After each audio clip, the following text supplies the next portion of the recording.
Hello and welcome everyone to another inventRight webinar. My name is Andrew Krause. I'm over there on the left, and I co-founded inventRight with Stephen Key over 20 years ago, and we've been coaching and mentoring inventors ever since.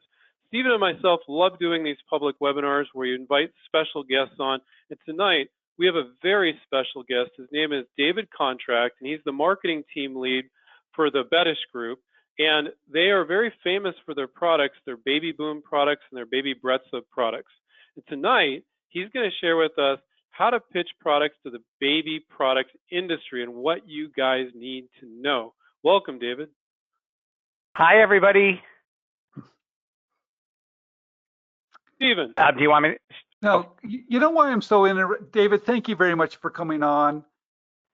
We have spoken a few times now, and the content, the advice that you're giving me about the whole submission process from inventors to companies like yours is priceless.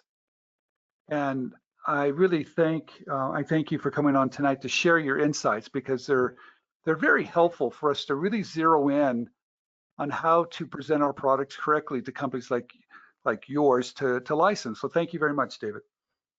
Oh, it's my pleasure, and I just want to thank everybody for joining. I know it's a challenging time across the country because of COVID-19, but thanks for taking a little time out of your busy schedules to be with us tonight. Should I start, Stephen, with a brief introduction of who I am? Why don't we jump in and talk a little bit about yourself, David, and the company that you work for? Absolutely. Hey, everybody. So I'm David Contract. I actually head up marketing for the baby division of a privately held consumer products business called the Betesh Group. We're actually based in Newark, New Jersey, sadly one of the epicenters of COVID-19. I've been with the company about 2.5 years, and I have to tell you, in my 20-plus year CPG career that spans multiple categories, including human snacks like Chips Ahoy and Nilla wafers, dog snacks, Milk-Bone, foot treatments, Dr. Scholl's, and now baby products for the last 8.5 years. Innovation has been one of the core pillars of my ability to drive growth on brands. And it's not just homegrown innovation, it's also innovation that comes from folks like yourself on the outside who, through your own research, through your own thinking, come up with really great ideas. I like to tell my teams all the time, it doesn't matter where a good idea comes from. It matters, can you recognize a good idea when you see it? And I am more than happy to share my insights to help you pitch your ideas to people like me, because it happens frequently. And I want to give you some tips to make that a smoother and more effective process for you. So happy to be here. Quickly about Baby Bretza, that's one of our lead brands. And actually the history of Baby Bretza is really interesting because it actually comes about because of a partnership with inventors like yourselves. So the company, the Betesh Group, is a leader in ladies' handbags. And about 35 years ago, they morphed into diaper bags. And now we're the #1 manufacturer of diaper bags. About 10 or 12 years ago, the CEO of the company today and the founder, realized there was an opportunity to make the bottle feeding process and the baby food making process easier. So he had he's an idea guy, and he had these ideas, and he went to, the person who was helping him with diaper bag R&D and said, listen, well, I want to make a machine that steams and blends baby food, and I want to make a machine that makes a bottle for you. So you don't have to mix it, warm it, and serve it to your baby, which can be a 3 to 5 minute process. And if anybody has kids, and I have 3, that we're out of the bottle phase, you probably remember that it's excruciatingly painful as you're waiting for a bottle to warm up, particularly in the middle of the night when your baby's crying. And we went to outside inventors with expertise, and we found a group, and they actually developed both products for us. They had the mechanical engineering expertise, the electrical engineering expertise, the quality expertise, and they've actually developed a third product for us, through this tremendous partnership, and we have a 4th one in process right now. And I think the roots of our company are about innovation and about, partnering to bring the best innovation that makes feeding easier, that makes parenting easier to moms and dads now worldwide. Back then it was just in the US. and now we're in about 30 or 40 countries. So happy to be here. I can tell you that in my past 2.5 years at this company, we have bought a business that was started by an entrepreneur. We have licensed the technology and finished that development and then launched it last year. I have a meeting next week to acquire another technology, actually that comes from an institution in the US. So we are always on the prowl for innovation. And like I said before, innovation can come from any direction. I think we're good at identifying powerful, insight-driven innovation that somebody wants to pay money for. So wait a minute, David, before you start your presentation, I know everybody's concerned about the coronavirus and how is that impacting open innovation. So how is that impacting your company and the products you're looking at to license? Yeah, I mean, obviously this whole COVID-19 crisis is terrible, and nobody wishes this were happening. I will tell you, as a company, we've adapted really well. We've gone through unfortunately, some upheaval, in terms of some staffing decisions that had to be made, because some parts of our business have been dramatically affected by it. The good news is that our baby business is solid and doing well, because I think we've positioned our baby products as really as needs. If you think about life today in the average family, where you've got, the husband or wife or the two partners both working from home, all the kids are home, with school being closed, childcare arrangements have been disrupted. 90% of daycares are closed across the country, if not more. Most cleaning arrangements are probably, put on hold. So there's a lot more pressure on parents to not only do what they normally do, work and take care of their kids, but now cook and clean, and then cook and clean, and then cook and clean. So baby breaths really makes a difference in people's lives, and we've seen actually a nice surge in our business as a result. I got to tell you, when it comes to innovation, it doesn't stop. This virus does not slow us down. If anything, I think it's accelerating our focus on innovation, because sadly, behaviors are changing, and those changes, from our perspective, some of them may be permanent, or at least there'll be a heightened interest in certain behaviors, and we believe there's a product opportunity to go after that. So we're well underway to realizing some of those things. We're a very nimble, fast-paced company. We're very entrepreneurial, and this virus is not slowing us down. Nice. Thank you, David. So why don't we jump in and start? David, did you want to look at the slides first, or did you want to go through the product line on your website? What do you want to do first? What would you like know to... what? Why don't we do this? Let's quickly breeze through the website, because everybody, I wanted to share a little bit about some of those products I mentioned to you. So, and tell you a little, and then I want to show you a small presentation I put together, because I know Steven's mentioned to me that, as the person on the other side, right, the person that you're trying to get in touch with, the brand guy, the marketing guy, the innovation guy, I want to share a couple thoughts with you about how you can better position your products to folks like me, so we'll receive it, more positively and more, in a more engaged way. So just briefly, this is babybretza.com. This is our website. We actually have a very strong direct-to-consumer business. We also sell in every other channel you might expect, like Amazon, Target, Walmart, Best Buy, Buy Buy Baby, etc. This is the product we're most well known for, called the Formula Pro Advanced, which is on your screen. This was that formula maker, that automatic bottle maker that I mentioned. It launched in 2013, and we created this category, and now we've taken it global. So, again, think about the insight. The key to all innovation, which you all know, is the insight. The insight behind this product was really sound. And I think the results of this product back that up, which is making bottles for a year or longer is a pain. When you're doing it by hand and you're warming it by hand, it's a time-consuming process. You're doing it 6 to 8 times a day. And if you can do it faster, easier, safer, and more precise, there's a market for it. And this is actually our second generation machine. We launched the original one, like I said, in 2013. This one came out in 2018, and we have the third generation that will be a companion to this one coming out later this year, which is a Wi-Fi version. So, again, the insight is strong. And then we said, how do we take it to the next level, which is how do we make it even easier, particularly in the middle of the night when that baby wakes up and you're fast asleep? Well, now, or actually in a couple months, you'll be able to push a button on your phone and the machine will make the bottle and it'll be done by the time you get to the kitchen. So again, it's all about ease and speed and precision. And that's a great example of an insight-driven innovation. You can just scroll down a little bit more, Andrew. Yeah, just go a little bit further. We did just launch a really cool diaper bag, but I want to talk about, I want to talk about the instant warmer. And then Andrew, if you wouldn't mind, I'll ask you to flip over to the slides.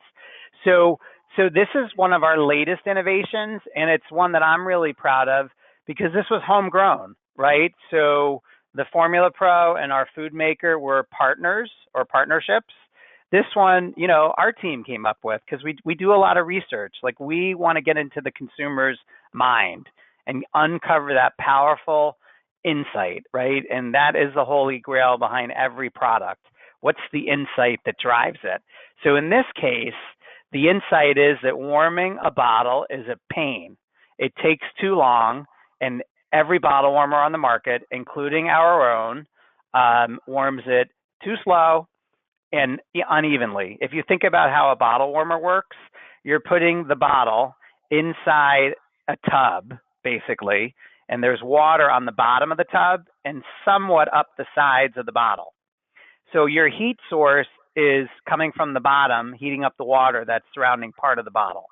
Well, if you think about it, the only part of the bottle liquid or the volume that's heating up is the outside because the bottle's not moving, right? So when you let it sit in there for 3 or 4 minutes and then you pull it out, you oftentimes get hot spots because the bottle doesn't evenly heat. It heats on the outside and then you mix it up and you hope that when you mix the cooler formula in the middle with the very hot formula on the outside, it will come out warm. Well, that's not a great process. And if you look at the reviews on the web, if you look at, the research we did, satisfaction ratings are really low for bottle warmers. Well, we said as a team, well, what if we reinvented the warmer? Like, why do you need to warm something up? Why not actually start with warm water to begin with? And that is what the instant warmer is. The insight is that bottle warming is too slow and it heats unevenly, so it's a bad process. So we recreated the process. So this is actually a warm water dispenser. So the top part of the product keeps the water warm 24/7. We give you 3 different temperature settings that the little button underneath the little colored circle, you can adjust it, and then you press the lever, and then you dispense what you want, and then, obviously you stop pressing the lever when you're done. And now you've got warm water at the temperature you want. Then you put your formula in, you mix it, and you're feeding your baby in a matter of seconds. So again, insight drove a very powerful innovation. And I say powerful because we launched this product in November, and it's our 3rd bestseller already. On a level for inventors, David, it sounds like you would probably advise people it'd be very smart to go on Amazon, look at reviews for different products, look for problems and solve them. It's essentially what Absolutely. You guys do. Yeah, I mean, and if you want to flip over to the slides, because now I want to show you guys, how I present this product to retailers, which would be exactly how you should think about, presenting it to a marketer like me. Because I think at the end of the day, you're trying to do the same thing that I'm trying to do. I'm trying to get a retailer to understand the insight and the need for a product. And you guys are trying to have a marketer understand, a need for a product and why you feel it better than anything else. So, but to Andrew's point, pain points are the key here, right? People buy products to solve problems. There's another sort of paradigm in the innovation world that you guys may have heard of called jobs to be done. So there's like 2 competing approaches to innovation that I've been trained on. One is pain points, which is, all right, consumer needs to accomplish X, Y, and Z. the current products either work well or don't work well. And if they don't work well, those are the pain points. Or maybe there's something consumers want to do that there's no product for it, and that could be a giant pain point. The jobs to be done model is, okay, what does the consumer need to accomplish, in their life? And are there products that make it easier? And if there's a gap there between what they need to accomplish and what exists, you can fill a gap. The challenge with both of these is you have to make sure that the pain point or the job that needs to be done is big enough that people will want to spend money to fill. I can't tell you guys how many ideas come my way, particularly in the baby space. And what's unique about the baby space is there's a lot of entrepreneurs, every mom and dad thinks of an idea. Oh my God, what if this just existed? It would make my life so much easier for taking care of my baby. And in some cases, the ideas that these, entrepreneurs come up with are fantastic, but oftentimes they're solving such niche issues, and I'll give you guys an example in a second, that it's not viable, for either one of two reasons.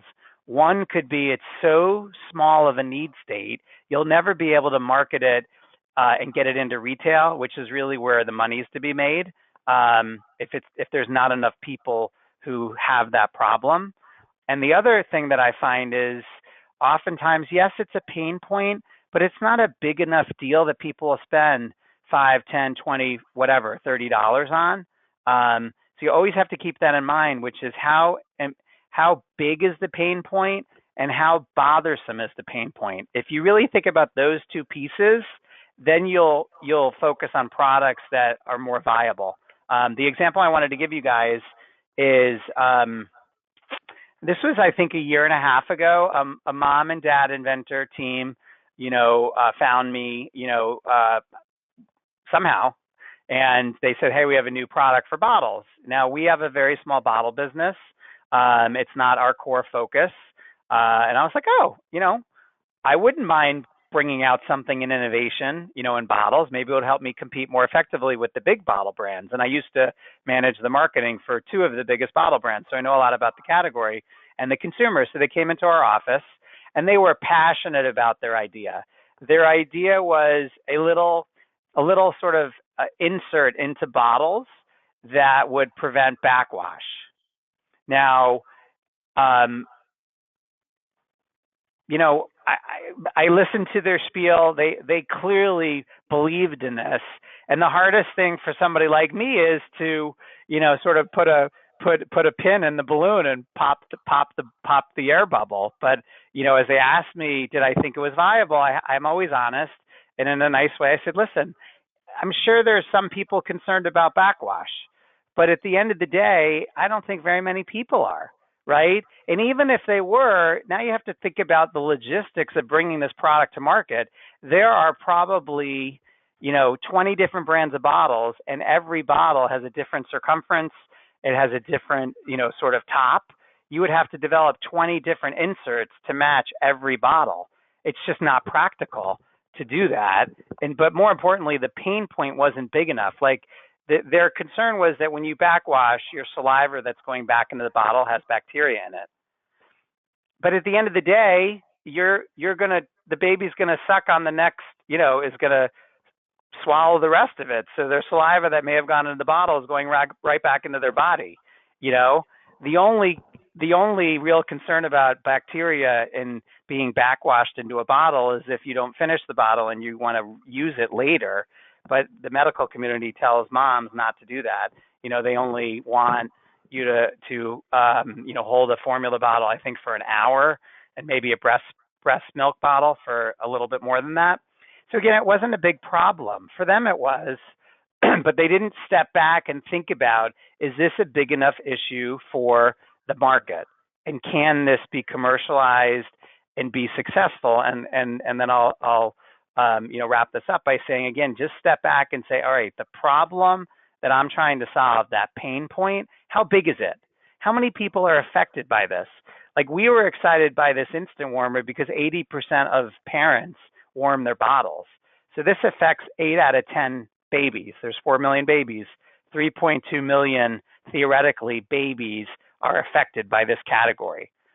That's a big need state. The backwash, maybe it's 1%, maybe it's 2%. It's just too small. Then think about the logistics, the executional considerations, and the price point, and can you make it work? So, Can I interrupt for just a minute? David, yeah. This is wonderful. Andrew, you know what I like about this so much? Just with basically 3 sentences, I guess 2 maybe, his insights. He discusses the size of the industry in a very, not a subtle way, but 80%, that's pretty big. Mm-hmm. And then he very subtly, he talks about people are dissatisfied in general because of the reason why. The methods are slow and they heat unevenly. Mm-hmm. We don't talk enough about that in sell sheets or maybe a cover letter. But, right. Yeah, I wouldn't do a cover letter, everybody. Just think about who your audience is. And, I'm busy, right? So, and when I am trying to get a retailer's attention, they're really busy. Most people I've found don't like to be interrupted. You've got to really catch their attention. Catch their attention with a powerful insight. Hey, I can help solve this massive problem that your consumer faces. So think about who your audience is. So if you had a great idea for a baby product and you were coming to me, you might say, and somehow people find my email. So so I'm sure you'll be given it, and I'm more than happy to receive new product ideas. So, hey, Dave, I've got a great way for you guys to solve this problem. Mm-hmm. What's the problem? Show me that it's big to the extent you can. There's a lot of great research you can do on the internet. It's amazing what you can find, and then briefly describe in that email. Use bullet points. Don't use big paragraphs. Big paragraphs to me are a turnoff. I don't have time to read it. Give me bullet points. I can scan it. But make it crisp, make it clear, make it concise. You're trying to hook them in, and then you attach a sell sheet. And what I'm going to share with you, but Stephen, I'll pause because I know you want to say something, is attach a sell sheet, but present it in a way that's compelling. This is how I present my products to retailers. I think it's a really good format. You don't have to use it. It's just a suggestion. But, I like it because it always starts with the insight. Then you go into why your product, what your product does and why it's unique and why it works. And then the next 2 slides will share a little bit more information about it. Yeah, I don't think we hit it hard enough, David. Sometimes on the sell sheets we'll show a problem, but it's usually visual. I like the way you stated it here, and I like the flow of the benefit at the very top, the insight, and then what you have. I like that formula, Andrew, very much. Yeah, me too. The cover letter. And I think Stephen's referring more to not a cover letter. The email itself is the cover letter. It kind of dates. I'm sorry. It dated myself when I said cover letter. So yeah. Stephen's been inventing and licensing for a very long time, people. That's fine. Again, I would encourage you, keep your email short and sweet. Short. Nobody wants to see a 6-paragraph email. It's just, unfortunately, everything's moving at the speed of light, and everybody is overwhelmed, particularly now. There's staffing cuts, there's furloughs, so people are more pressed for time than ever. So you got to make your point quickly. You got to engage the person immediately. Like, when we do TV ads, although I don't really do a lot of TV ads, but in my past I have, but even a video, if your video is not engaging in the first 3 to 6 seconds, nobody's going to watch it. So just keep that in mind. The attention span of the average consumer is, I think, at shelf 2.5 seconds for a package. In an email, you probably don't get much more than that. So you got to make it really compelling. And I think if you start with the pain point you can solve and make sure it's relevant to the person you're reaching out to, you'll have a higher likelihood of success of engaging and hopefully getting a connection and a follow-up. You know what's wonderful about this, Andrew? Mm-hmm. This is David's sell sheet to the right? retailer. Yeah. I mean, think about it that way, everybody that's listening. If you design a sell sheet for David, you're really designing it for David's retailers as well. Isn't that right, David? Well, ultimately, it's really for the consumer. The retailer wants to look at it and go, oh, yeah, if our customers saw this, they would buy it. Yeah, at the end user, but Yeah. position it this way, it helps everybody. David, if someone had designed a sell sheet like this and you saw it, you liked it, is it, Yeah, I does it mean, make it? I've been using this. I've been using guys this format for probably 7 or 8 years now. Okay. So I like it because it's very clean and organized. So again, I believe innovation should always start with the insight. So Mhm. what is the consumer truth about what you're Okay. talking about? So in this case, it's the bottle warming category is big. 80% of people do it, and they do lots of things, but all those things suck. Basically, I mean, that's why people are so dissatisfied. It's primarily because every approach they take, it's slow and it doesn't work that well. It heats unevenly. So, for a retailer who sells bottle warmers, and every major retailer that has a baby category sells bottle warmers, they're automatically going to key into this because you're right. 8 out of 10 moms, that means 8 out of 10 of my shoppers, and they're very dissatisfied. Now, I didn't put metrics in about dissatisfaction. I have them, but you can only put so much on a sell sheet. So you hook them in with big pain point. Here's why. I'm solving it. So our instant warmer is a revolutionary new approach to solving it. I already described it. So I gave a couple bullet points. $49.99. Very compelling price point when every other bottle warmer is between $30 and $60, kind of right in the middle. So then if you flip to the next slide, so this is actually a couple slides that I presented to Target about a month ago. By the time we presented to Target, this product was already on the market, so I had the benefit of a little hindsight, which is, not only was it a big pain point and we revolutionized the process, but people love it. We already have 66 reviews, 4.5 stars. I cut and paste a couple of reviews, and the media loves it too. Look at the coverage we're getting. And then flip to the next slide. And it's better than what's already out there.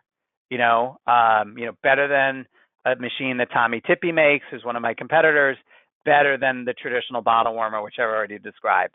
So again, if you all are thinking of pain points and new products, if you're presenting them to me, you want to present, again, gauge the size of the category, gauge how do consumers think about it, why are they happy or obviously dissatisfied or unhappy, what's your product, what does it do, and why is it better, and if you have any validation that people like it, include it, because that's what I want to hear about. If you've done any market research, if you've done a survey, if you have a video, you don't have to have a video, but if you have any information that validates that it's a really compelling idea and people are interested in it, you should share that. I will tell you guys, I've gotten some sell sheets that are little more than a picture on a page with one bullet point. And recently I got one, and I won't say what it was. I honestly had no idea why it was better. I wasn't that familiar with the category, so I had to do my own research on Amazon, because again, I do take all these submissions seriously because I don't want to miss something. And after I spent 10 minutes on Amazon looking up this category, I was like, I don't think this is better. So they made a huge mistake because they made me go do some work. That's always a bad thing because most marketers are not like me. And I'm not trying to pat myself on the back, but a lot of marketers are not going to put any extra effort in. They're going to just ignore it. But for the ones who do, and you push them or motivate them to do a little research, and if they don't think your product's better, then you're dead in the water. You got to make sure that it's clear what you're solving and why you're doing it better than what's already out there. Because at the end of the day, the only reason why I'd be interested in something is it better? Right? Particularly if you're going to a company and trying to encourage them to move from their space into maybe an adjacent space, you've got to come with something that's really better, right? Because you got to get people to want to shift their purchasing behavior from a brand or a product that they might know to one that they don't. So just keep all that in mind as you're, coming up with your products and then pitching them.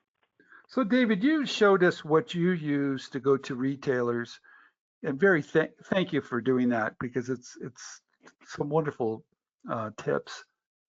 Um, would you like to see us submit ideas like this to you like this? I mean, a sell sheet, but also do a second, maybe not the second page, but the third page of showing, hey, let me show you how it stacks up against competitive products. Do you need I that? think it would be great. Yes. If you could do the first and third sheet, and again, supplement it with any information you have about consumer interest, Yes. that would be great. Again, this is just one format. There's no one size fits all here. I think what's more important, it's less about the format and more about the content, which is Okay. what's the pain point? What's the problem? How big is it? And why is it a problem? You've got to explain that, because then that positions your product. It explains why your product fills or addresses that problem. Then make it really clear what your product does. Don't assume that the person on the receiving end has any clue what your product is and what it Right. does. And again, most importantly, why is it better than what's out there? And if you leave the person like me on the receiving end to do any research, like I did in the case of this one example I just mentioned, I may actually convince myself it's not better because you didn't try to convince me, and now you've lost the battle before it even started. Does that make sense? I hope it makes sense. It does. Huh. So again, fill in the gaps. I know I am going to guess that, because I've felt this myself.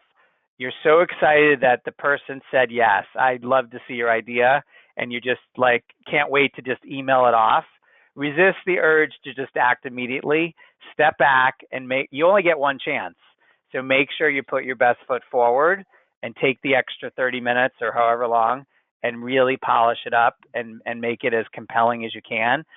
I would even encourage you show it to somebody else before you send it in. Like show it to a friend, a fellow inventor, show it to Stephen or Andrew, or get some feedback on it. If you're really excited about your idea, I'm sure there's value behind it, but you got to make sure you present it properly because you don't want to lose the battle before you start.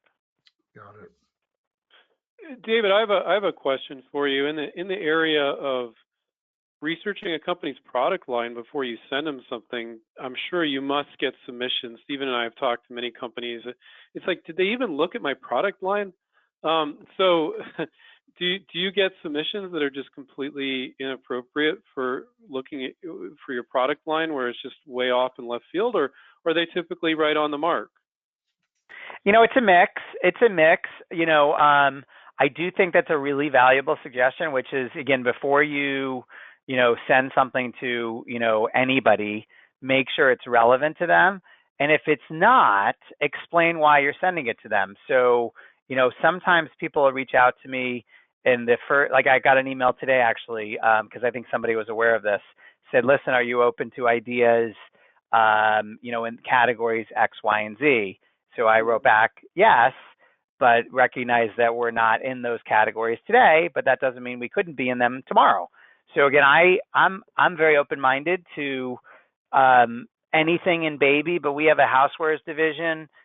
They had some ideas in housewares, so I was like, sure, I'll receive the housewares ideas and I'll pass them on to my colleagues over in that division. So yeah, you want to know who your audience is and make sure that it's relevant to them, or explain why you're still sharing it. I think that's really important. Well, let's use Falana as an example. Falana typed in, does your company accept toddler products? Well, so Yes. we don't know what it is, but let's say it's a baby rattle or it's something. So, I mean, they just need to look at your product line, don't they, to determine that? Or Yeah, absolutely.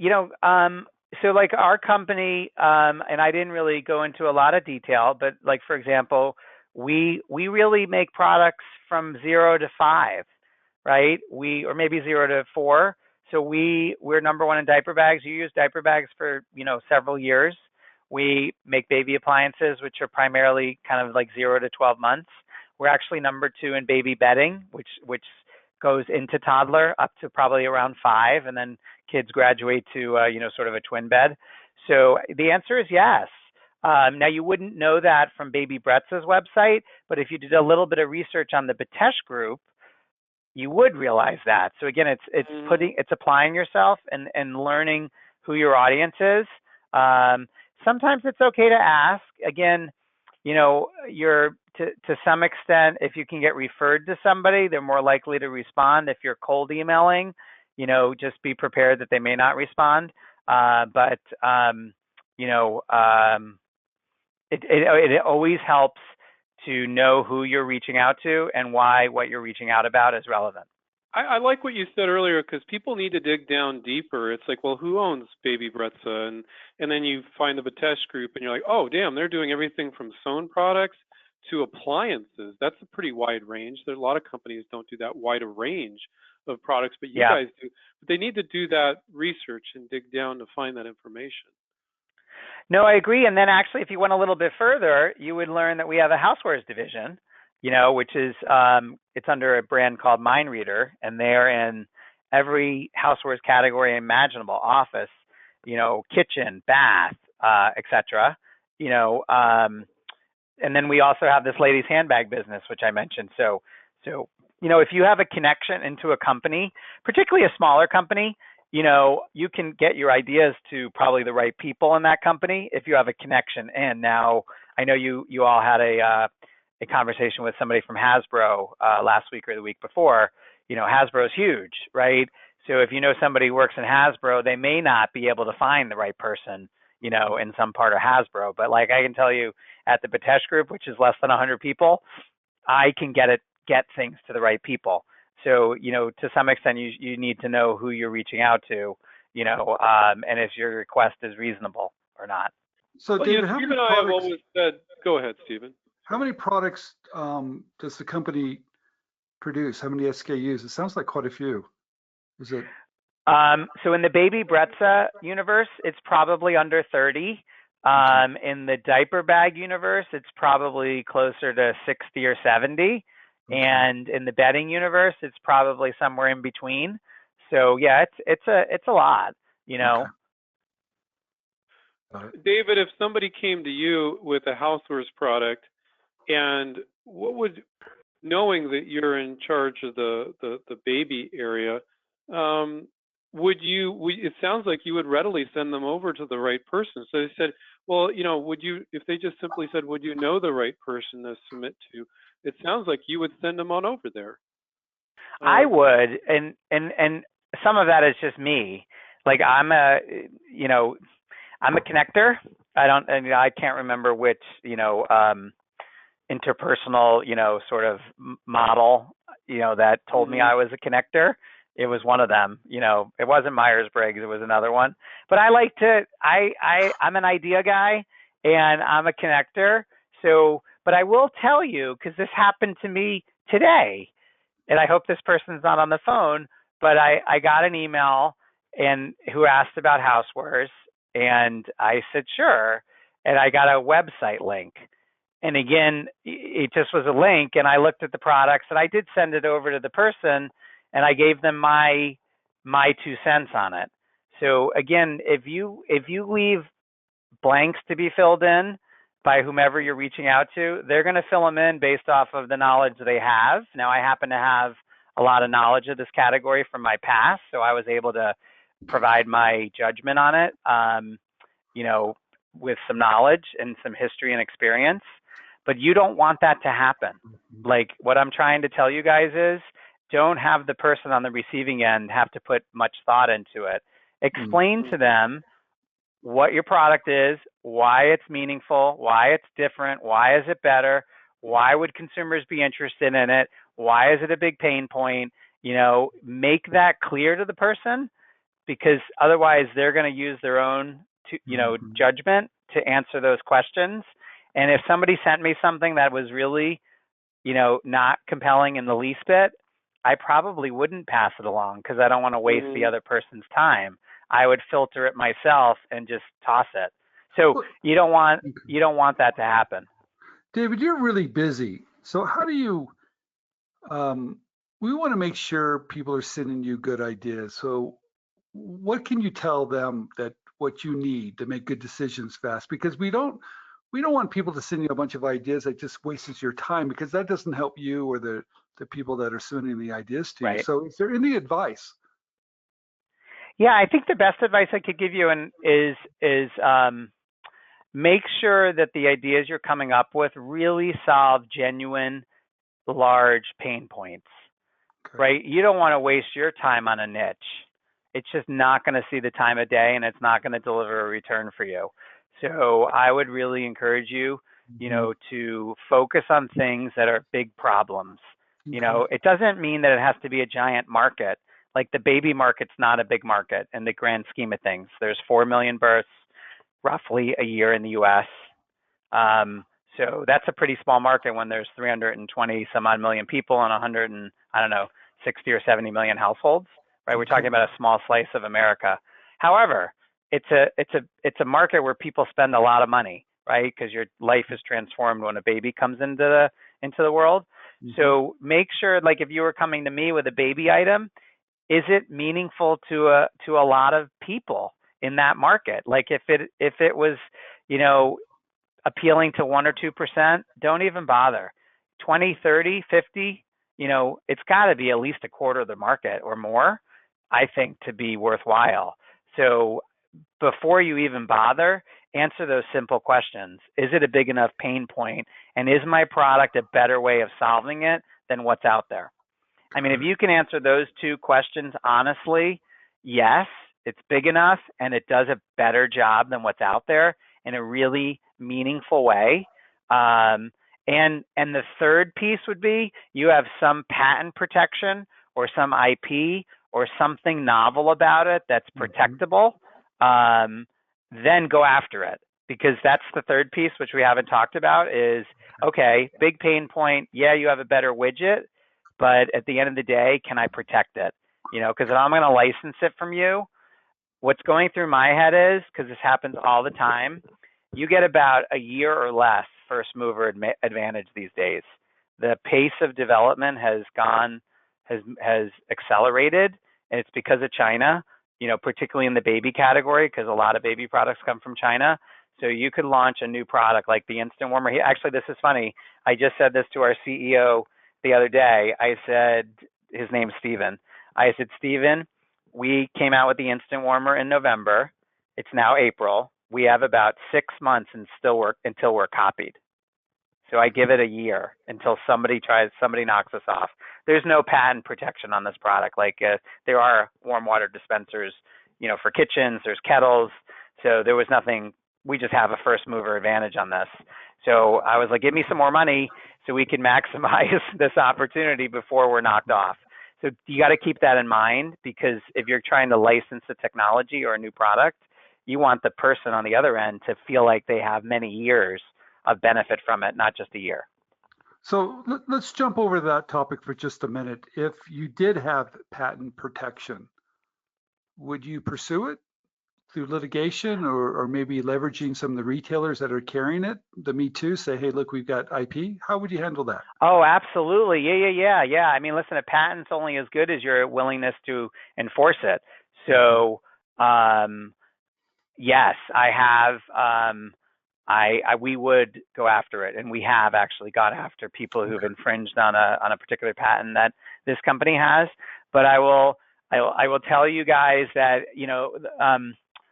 patents are important. They aren't the be all and end all, and it does really come down to your ability and willingness to enforce it. So I will tell you guys a situation that happened in my past job where we licensed a technology in the toddler feeding space. And it was a unique technology with a very strong patent.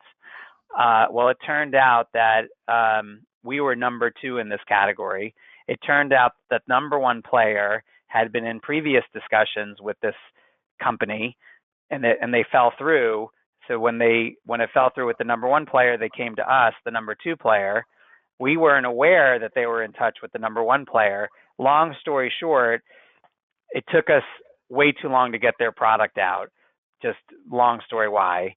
And that number 1 player knocked their technology off. They changed one aspect of it to so they could basically design around their patents, and they beat us to market. And we were not willing as a company to go enforce the patent that we licensed. Got it. So licensing their really unique technology with a patent didn't turn out to be a benefit, because they had talked to another company. The company stole the idea. They changed it so it was not a patent violation, and they took over the market, and they probably still are doing it today. So again, it's important to have protection. I think it's critical if you want somebody to acquire your technology or your idea, but don't be deluded. It's not the be all and end all. And I guess I would tell you guys that if you're going to bother with a patent, and you should, make sure it's as bulletproof as possible. It needs to be a utility patent. Design patents are really not meaningful. And you got to make sure that utility patent is as ironclad as you could make it. And don't make the mistakes of writing your claims and adding qualifiers to them. For example, I can't think of an example, but try to make your claims as broad as possible. So let's say you had a patent claim that said this product has two parts that are going to attach together via a zipper. And let's say that was novel and unique. Okay, if I'm on the other side and I see your product doing well, okay, well, it says it has to attach with a zipper. How about if I attach with Velcro? How about if I attach with snaps or buttons, or come up with some other mechanism to attach two things together? I can do all of those things, and I'm not violating your patent. So don't bother with a patent like that. Try to get a patent that says, I have two parts that attach together, and just leave it at that and see if you can get that claim.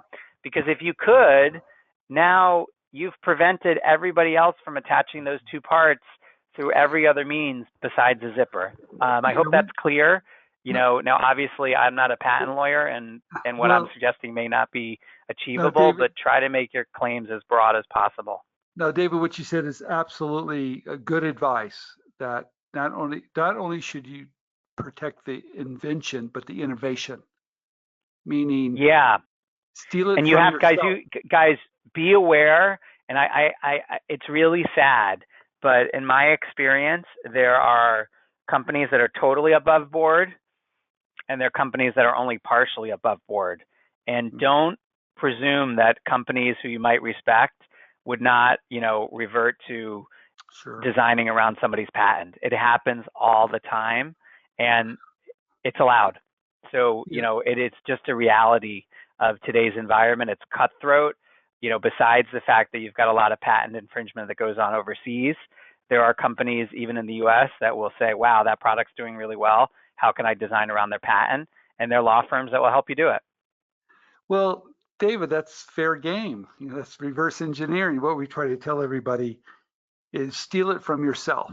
And I think your example of the Velcro was perfect. We even try to teach people, go so broad that it would be anything that couples and uncouples, regardless of what mechanism that is. So you're absolutely 100% right. But you're right also, David. Most inventors, they go, this is what it is. This is what it is. This is what it is. It's like what Stephen said. Well, what else could it be? Is there another version that's just as good, but not the version you're pitching?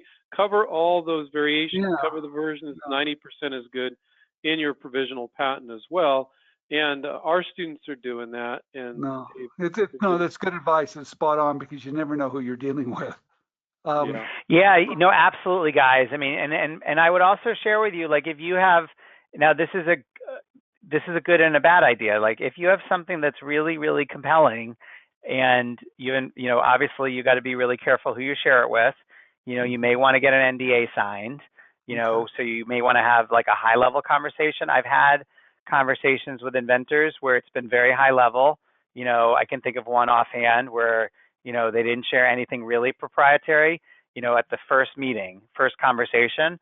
And then I was intrigued enough. I'm like, let's sign an NDA, because I don't want to put you in a bad position, or likewise. And then you can give me more information. So, you got to get them engaged first, but you may want to do an NDA before you go further. Got it. Good advice. We have some questions. We got, about 9-10 minutes left. Do you have some time for questions, David? Okay. Cool. Absolutely. It's a good question from Mike. What would you say is the most convenient way to get in touch with marketers like yourself? Phone, email, LinkedIn, etc. How do Great you like question. people to reach you, and what is your perception of how other marketers for marketing managers like to receive ideas? That is the $1 million question. How can you get in touch with somebody who is not really interested in hearing from you? Honestly. So I would tell you, you got to try every means possible, but don't stalk somebody because you'll piss them off. So, my experience is LinkedIn is a great way, but most people don't respond. Don't take it personally. If you can figure out their email, it's not that hard to figure out people's emails, or at least guess. That, to me, is the best way. If you know somebody who knows that person and you can get a referral or an introduction, that's the best way. This is me talking. I like email. I'm not a big phone person. So, truth be told, I sometimes don't even listen to my voicemails every day because I'm too busy. So to me, leaving a voicemail is my last resort, because I don't think people really use the phone like they used to. So it's all about email. So those would be my suggestions. Be persistent, but not annoying. And, be creative. Like, I'll give you guys an example. I do business development, for my company. And what that typically includes is I want to get my products into a particular retailer that we're not in because I think it makes sense. So I've actually, tried the email, tried the even phone call. I've tried the LinkedIn. Sometimes it works. Most of the time it doesn't. I'll just ship a product to the person. I'm like, you know what? I'm shipping them through FedEx. I know they're going to get it. And that usually gets them to respond. So again, be creative.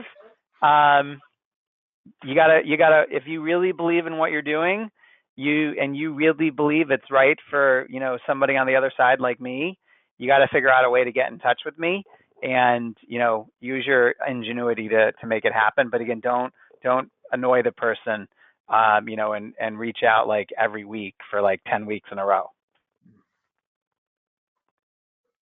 Mike, I hope that was good advice.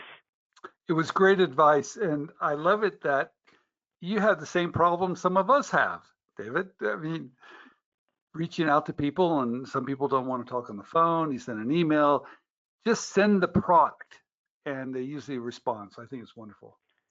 Yeah, and do a combination of things. Do whatever it takes to get to the person, but don't be a stalker. That's David. Yeah, exactly. Because you don't forget the person, do you? No, I hate to say that. When they're No, I mean, stalking I'll give you an example. I get a call from one person every month checking in with me, about recruiting. I mean, you would think after 2 years that he'd stop. He still calls me, and I don't know why I still answer the phone, and I haven't yet memorized his number. But again, like in my mind, it's like a waste of a minute. Okay. This is an interesting one from Laura. I work at a large university and have the opportunity to work with a research team to test my innovation with infants and caretakers starting this summer. Should I wait on the data about the infant parent response to the product before pitching the idea? That's a fun question. That's a great question. Obviously, I don't know what the product is, and I don't know how important the data is to proving that the product works or not. But my gut, based off of the limited information I have, is I would wait. Because if you get really good results, I think that will make your pitch stronger, unless you can't afford to wait. So that's really a decision or a judgment you have to make. But if you could go to somebody like me and say, the pain point's X, the product we came up with is Y, and we tested it with 50 babies or 50 moms, and 93% loved it, and 86% it did this, or 93% it did that. That's going to be a lot more powerful than just, here's the pain point, here's the product, and we think it'll work. Mm-hmm. This one's interesting. In email, what do you put in the subject line to get them to open it? So what's worked for you? Can't comment for other people, but yourself, what works for you? What do you like to see in a subject line? What gets your attention? You know what? To me, it should speak to me. So so here's my little tip. I put in all caps the action I'm looking for the person to take. So it's an email tip that I learned at a class many years ago. So if I'm asking Andrew or Steven to do something for me, I'm going to put in all caps request, colon, and then what my request is.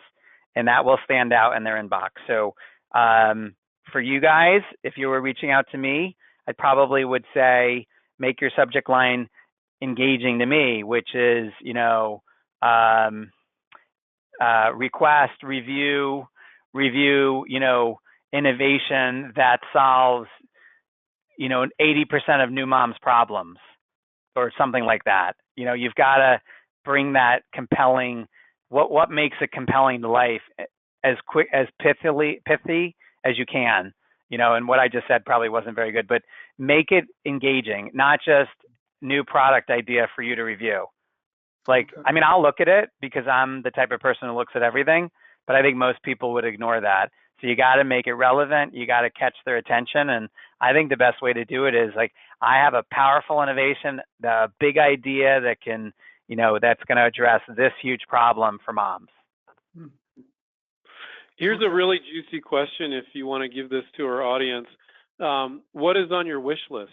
So in other words, what kind of stuff are you guys looking for? If our audience can come up with something, what areas are you looking for things in?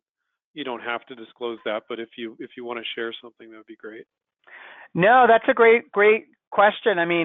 We're always thinking about how to make feeding easier. How do we also make the banal or banal, mundane activities of raising a baby simpler, easier, more automated, faster? That's our sweet spot, as a brand. Our sweet spot in diaper bags is how do we make, taking your baby out of your house more convenient. We just launched, I didn't even talk about it, but we just launched the diaper bag with a powerful new innovation. Our research showed that, people are really worried about changing their baby in a clean place. So our first ever diaper bag for baby Bretza has a changing station built into it. So you unzip the back and it lowers down a protected, comfortable little area where you can change your baby. It's got sides, all your creams and diapers and wipes are at the back, and we call it the ultimate changing station. So anything that makes the baby feeding, diapering process easier, faster, I'd be open to, but it doesn't have to be limited to that. We've looked at, I'll tell you guys, because these companies are out there, there's companies trying to solve the, accidentally leaving your baby in your car and them dying.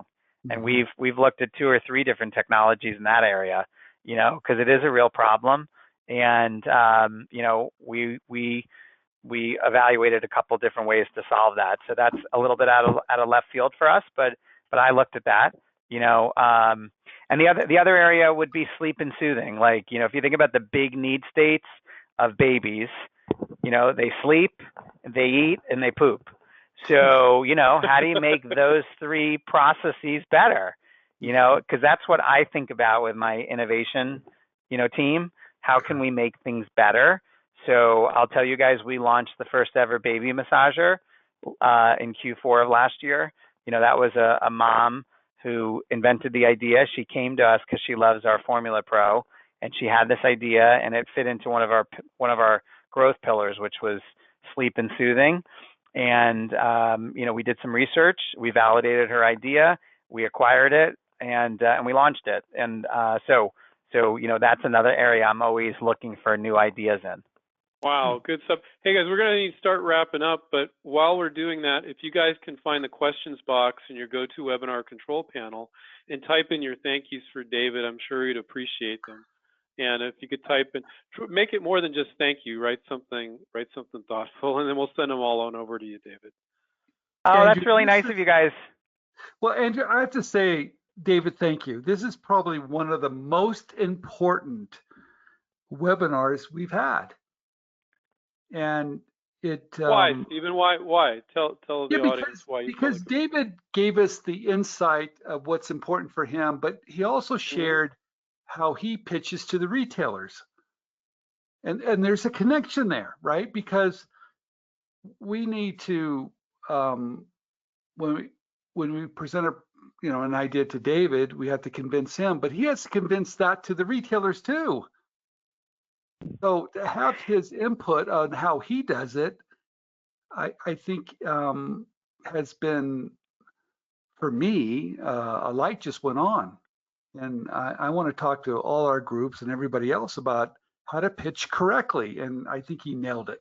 And I haven't heard that from anybody else. So David, thank you very much for that. Yeah. My pleasure, everybody. Thank you for listening. I hope it was valuable, and good luck. I think you guys are doing something amazing. I'm not as big a risk taker as you, so that's why I work for a company and not on my own. But good luck, and I'm always open to ideas that are relevant to us. So thanks for listening this evening. David, I'm going to ask you a question. Now, you have to be careful here. If we give your email, you're going to get flooded. So what is the best way for people to get to you or your company with ideas? I mean, you guys can give my email. Like I've said all along, I'm always open, but I would, particularly for this group, please, at least act on some of what you heard. Maybe not all of it, because I know I probably droned on a little bit, but try to, again, make it as relevant, to me as you can, so that you engage me, because I get, hundreds of emails a day, and like I said, I do try to read every one, but I will easily, sort of delete one that doesn't engage me very quickly. The other thing, actually, just to say is, don't take it personally if you don't hear back quickly. People are busy. I know you guys know that, but if you're reaching out to somebody and you're hoping you hear back the same day and they don't respond, for 3 or 4 days, don't take it personally. Okay. Perfect. David, thank you very much.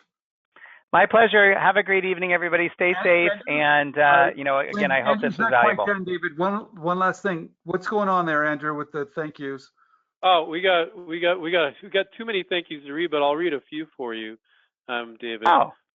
Oh gosh, wow. Kimberly, David, we really appreciate you for sharing your insightful information with us. Polona, thank you for sharing your time and insight on how not to submit baby products. I love that. Aaron, thank you so much for your insight. There's just a ton of them here. McKeel, thank you, David, for giving your brutally honest advice. Jiracle, thank you, Mr. David. This information was great. I give it 10 stars. 10 stars, not 5 stars, David. Wow, that's awesome. David, I love honesty. I love how you were straight and to the point. Thank you very much. Be blessed and be a blessing. And there's just a ton of them. I'll email them all forward to you. Okay. Oh, well, thank you guys very much. I really appreciate hearing that it was valuable to you. And good luck. I think that if you can act on some of what I talked about, obviously if you can act on all of it, you're going to put yourselves in a better position to be successful. So I wish you the best. Thank you, David. Take care. Okay. Keep inventing, everybody. Good night. Yeah, take care. Good night. Good night, everybody. Thank you, David. You're welcome. Bye.